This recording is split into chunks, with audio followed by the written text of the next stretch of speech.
앞으로 20년 동안 우리나라 에너지 정책의 토대가 되는 제3차 에너지 기본계획의 밑그림이 공개됐습니다. 제3차 에너지 기본계획 수립을 위한 워킹그룹은 지난 7일 산업통상자원부에 에너지 기본계획 권고안을 공식 제출했는데요. 2040년까지 재생에너지 발전 비중을 최대 40%까지 늘린다는 게 골자였습니다. 그렇다면 교회 차원에서는 이러한 계획 내용을 어떻게 받아들여야 할까요? 이학주 기자가 보도합니다. 학계와 시민사회 등 에너지 분야의 민간 전문가 70여 명으로 구성된 워킹그룹은 7개월간의 논의 과정을 거쳐 제3차 에너지 기본계획의 권고안을 확정했습니다. 워킹그룹은 정부에 재생에너지의 발전 비중을 20년 뒤인 2040년까지 25에서 40%까지 늘릴 것을 권고했습니다. 경제협력개발기구 OECD 국가들의 재생에너지 발전 비중이 2040년에 40%까지 확대될 것이라는 국제에너지기구 IEA의 전망에 맞춘 겁니다. 지난 2016년 기준 우리나라의 재생에너지 발전 비중은 7%, OECD 국가 평균인 24%의 3분의 1도 안 되는 수치입니다.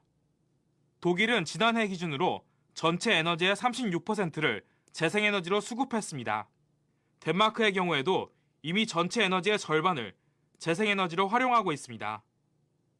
우리 정부도 당초 목표치를 40%로 고정할 것으로 예상됐지만 막상 발표된 수치는 이보다 완화됐습니다.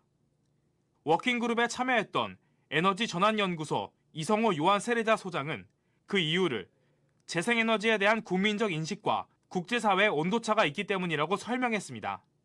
우리 국민들의 동의나 이해 수준이 아직은 낮은 상태라서 그곳에 맞추다 보니까 국제사회에서 요구하는 속도나 목표 수준에 비해서는 좀 낮은 편이고 우리 국민들의 인식 수준에 비해서는 좀 높은 그런 정도의 타협안이라고 이해하고 있습니다. 하지만 이 소장은 재생에너지의 발전 비중을 늘리는 것이 지속 가능한 미래를 위해 올바른 흐름이고 교회적 가치에도 부합한다고 강조했습니다.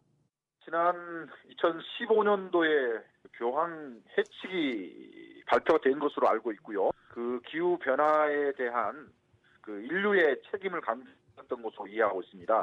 이를 위해서 우리 생활 방식, 에너지 생산과 소비 방식을 바꿀 것을 제안했었고, 또 기후 변화를 방지하기 위한 노력에 교회가 함께 동참할 것을 호소한 것으로 저는 이해하고 있는데요. 이번에 그 국가에너지 3차 에너지 기본계획에서는 기후 변화에 대응을 위한 그걸 달성하기 위해서는 결과적으로 화석연료 사용을 적게 하고 재생에너지 사용을 늘려야 되는데 그런 차원에서의 노력이 많이 기울어졌었고요. 또한 재생에너지로의 전환을 위해 교회 차원에서의 참여도 필요하다고 촉구했습니다. 에너지 사용을 줄여야 되고 또 필요한 에너지는 재생 가능 에너지로 보급해야 된다고 하는 지극히 당연한 상식에 대한 국민적인 동의나 인식의 확산이 꼭 필요하고요.